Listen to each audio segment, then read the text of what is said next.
Lana and I am an STS operator. I was born and I have lived in Rijeka all my life. Having this terminal here, it's very special. I couldn't even envision what I would be doing when I was offered the job. It has many aspects. It's technical, it's logistical, a bit of everything. We have a total of 19 cameras on the crane. I literally use every single one of them. Each gives me a different angle to do my job the best I can. I'd say it's fun, it's interesting, and innovative.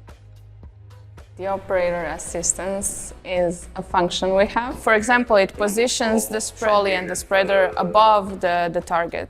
So we have minimal movement and adjustment we have to do, which is, let's say, the most stressful part that requires the most precision and the most patience. Here, that part is, let's say, taken away and the operator is much more relaxed.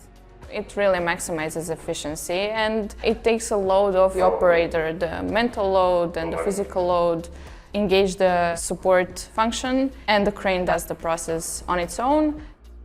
To many, it seems like science fiction. It's something, wow.